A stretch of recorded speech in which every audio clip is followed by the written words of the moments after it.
Karena tadi saya katakan di awal, hari ini begitu banyak, bahkan termasuk juga diri kita.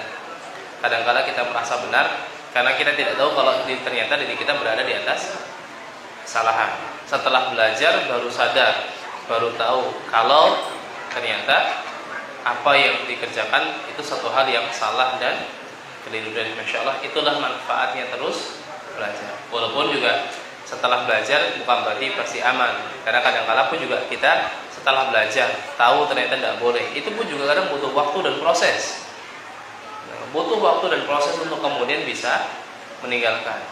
Dan banyak kok diantara diri kita yang ketika sudah belajar, sudah tahu, oh ternyata ini perkara yang dilarang oleh Allah, perkara yang diharamkan oleh Allah Subhanahu wa taala, perkara yang tidak diperbolehkan oleh Allah Subhanahu wa taala, untuk berhenti dan meninggalkannya itu betul-betul butuh proses yang cukup panjang. Contoh, saya ambil contoh yang hampir semua, enggak hampir semua lah, mungkin sebagian kita tuh pernah kecapa karena yang seneng gandrung sama musik misalnya. Nah, kan butuh waktu panjang toh untuk bisa melepaskan dan meninggalkan itu. Sampai terakhir itu kan nyantol, ada musik Islami mas. Ya walau bentuknya seperti apalah ya kan. Tapi tetap judulnya ya musik juga lah kan, dengan apa produksi ya udah. Nah ini kan juga kadang begitu udah tahu ternyata tidak boleh, butuh waktu dan proses. Apalagi yang sudah kadung sudah kadung tresno kalau kata orang Jawa ya. Sudah kadung seneng dan saya. Ya benar. Bahkan yang lainnya pun juga ya banyak. Bahkan tidak hanya kita.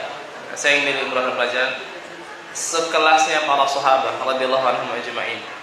Ketika Allah ingin mengharamkan khamr, ketika Allah Subhanahu wa taala ingin mengharamkan khamr, itu kan juga tidak dalam proses yang singkat, tidak dalam waktu yang singkat.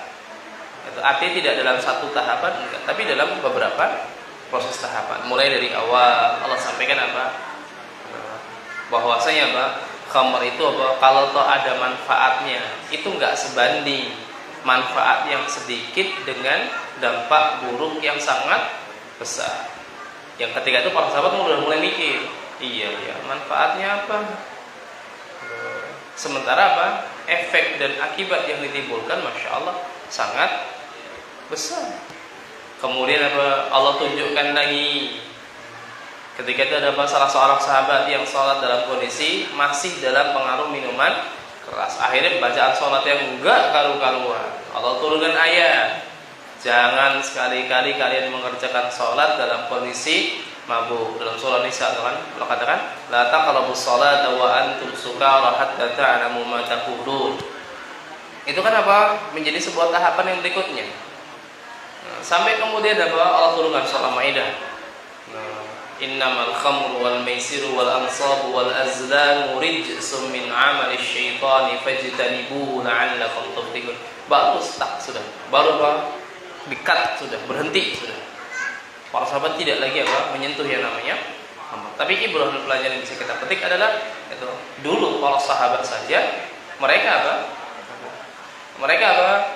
tidak dalam satu waktu, tidak dalam satu sekali tahapan baru kemudian langsung bisa meninggalkan semuanya. Tidak, butuh waktu dan proses yang cukup panjang, butuh tahapan-tahapan yang panjang untuk bisa meninggalkan suatu perkara yang dilarang oleh Allah Subhanahu wa taala. Itu masih sama juga diri kita.